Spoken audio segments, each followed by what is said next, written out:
Baik, kembali dalam berita wilayah. Peristiwa Isra' Mi'raj dan tarikan Tahun Baharu Cina antara fokus negeri Kedah hari ini. Langsung ke studio RTM Alustar bersama Nur Izzati Cik Ani. Silakan Izzati. Terima kasih Angkasa Puri. Assalamualaikum dan salam Malaysia Madani. Ambil pengajaran penting daripada peristiwa Isra' Mi'raj, Imam Besar Masjid Zahir Alustar, Syekh Muhammad Naim Ahmad menyeru terutamanya kepada golongan muda supaya menghayati intipati peristiwa besar itu. Jelasnya, terdapat dua pengajaran penting peristiwa Isra' Mi'raj perlu diambil. Ketika peristiwa Isra' Mi'raj, Nabi Muhammad SAW diperlihatkan balasan bagi orang-orang yang tidak memelihara lidah mereka sehingga berlakunya fitnah dan pertumpahan darah.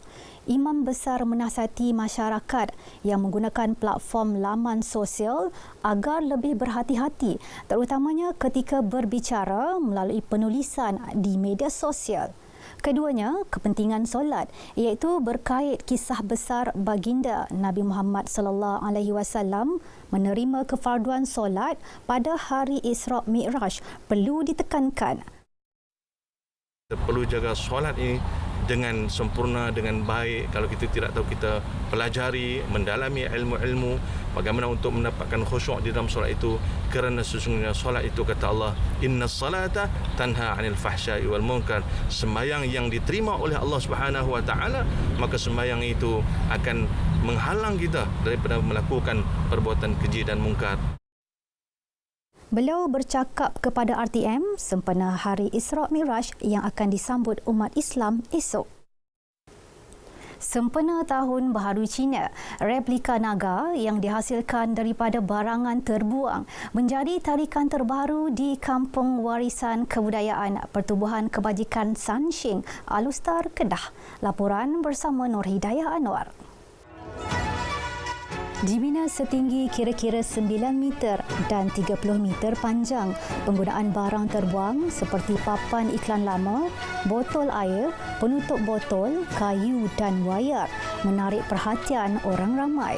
Usaha pembinaan bermula sejak 2 bulan lalu bagi memperingati 10 tahun kampung itu diiktiraf sebagai kampung warisan. Saya ada macam tajuk dia, naga ini, sebab tempat pelancongan kampung warisan Pertubuhan Kebajikan Sanshing ni sudah pun 10 tahun. Daripada 2014 diiktiraf sebagai tempat pelancongan Kerajaan Negeri Kedah, sampai sekarang pun sudah 10 tahun. So saya buat 10 pintu yang bawah badan naga tu ada 10 pintu. 10 pintu tu maksud 10 tahun naga ni. Panjang ukuran hiasan naga ini juga merupakan simbolik kepada usia 30 tahun lokasi pelancongan berkenaan yang berpindah dari tempat lama.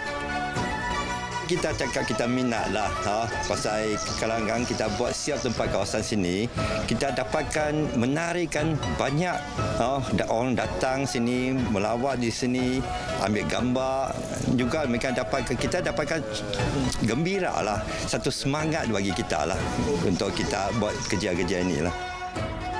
Majlis simbolik pemasangan lampu sempena pembukaan sambutan disempurnakan Exko Sumber Manusia Masyarakat Cina, India dan Siam Kedah, Wong Chia Zen.